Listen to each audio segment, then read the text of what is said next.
సరే ఆయనతో పాటు మిగతా వాళ్ళని కూడా ఒకరిద్దరిని కలిపి మాట్లాడినారు. వాళ్ళు ప్రభుత్వంలోనే లేరు. సంతోష్ అనే ప్రభుత్వంలో ఉన్నాడు. ఒకసారి ఆయనకి రాజ్యసభ ఇచ్చినారు.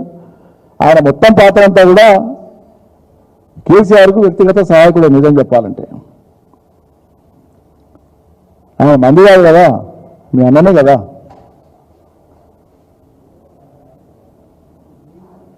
ఇప్పుడు ప్రజలకు కావాల్సింది, ప్రజలు ఇవాళ ఇబ్బంది పడుతున్నారు, రైతులు ఇబ్బంది పడుతున్నారు. ఈ ప్రభుత్వం ఇచ్చిన హామీలు అమలు కాక మహిళలు ఇబ్బంది పడుతుండ్రు, పెన్షన్ రావట్లేదు, కళ్యాణ లక్ష్మి ఆలస్యం అవుతా ఉంది, సంక్షేమ పథకాలు ప్రభుత్వం చెప్పిన విధంగా అమలు అవుతలేవు. ప్రజలకు సాంత్వనంగా నిలవాల్సినటువంటి సందర్భంలో ఈ పంచాయతీలతోనే వచ్చింది నాకు అర్థం కాదు. సమయం సందర్భం లేదా?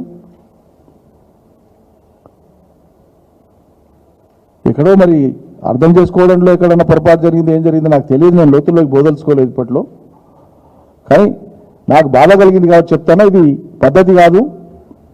ఎవరు హర్షించరు దీన్ని. తెలంగాణలో ఇవాళ తెలంగాణను ప్రేమించేటువంటి వాళ్ళు ఇతర పార్టీలలో ఉండొచ్చు కాక, బీఆర్ఎస్ఏ కాదు, ఖచ్చితంగా హరీష్తో పాటు ఉన్నారు, హరీష్ వెంబడి ఉన్నారు, హరీష్కు నైతికంగా మద్దతు ఇస్తున్నారు. ఆయన మనోనిబ్బరాన్ని దెబ్బతీసి ఆయనను బలహీనపరిచి ఇంకెవరినో సంతోషపెట్టాలంటే అది సాధ్యమయ్యేటువంటిది కాదని అయితే మేము భావిస్తున్నాం.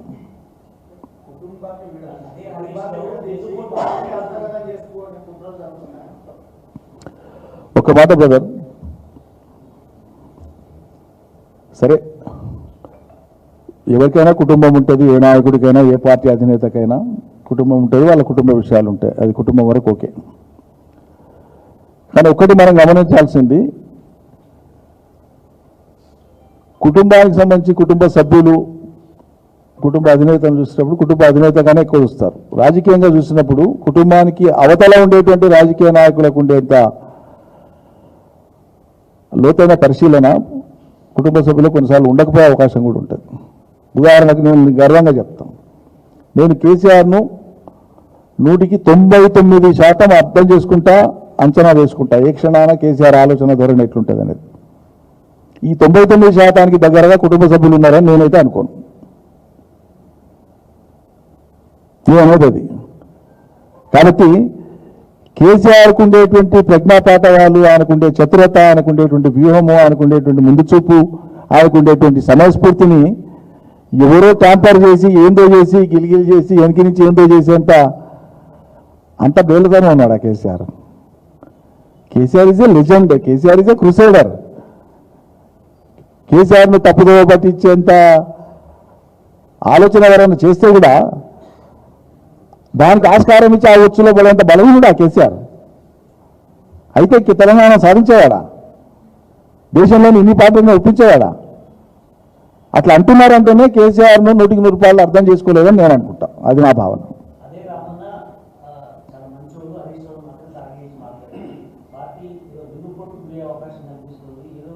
సరే నేనేమంటున్నానంటే she like my own daughter.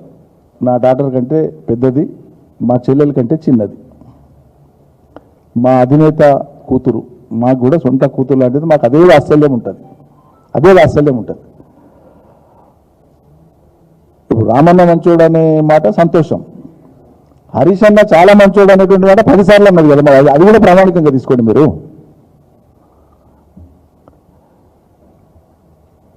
సరే, మనసు కష్టం కలిగినప్పుడు, ఏదైనా అవతలి వాళ్ళను మనం సరిగ్గా అర్థం చేసుకున్నప్పుడు, లేకుంటే మనల్ని వాళ్ళు అర్థం చేసుకున్నప్పుడు, కొన్ని పొరపచ్చాలు ఉన్నప్పుడు కొంత భావావేశంతోనా ఎమోషనల్గా ఏదైనా మాట్లాడితే మాట్లాడిండవచ్చు. సరే, వాళ్ళు ఏమన్నా మళ్ళీ పునరాలోచించుకుంటారేమో చూద్దాం.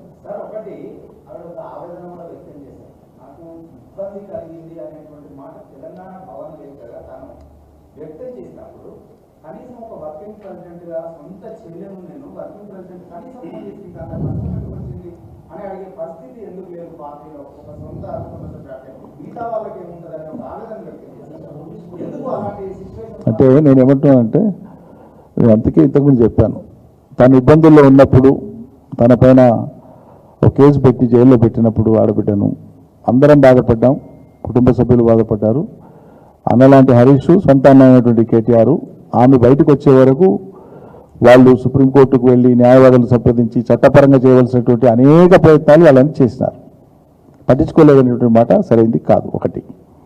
రెండు, సరే ఎవరైనా ఉద్దేశపూర్వకంగా తనను ఇబ్బంది పెట్టే విధంగా కానీ ఏదైనా మాట్లాడి ఉన్నా, ఎవరైనా ఏదైనా ప్రచారం చేసి ఉన్నా అది ఎవరైనా ఖండించాల్సిందే.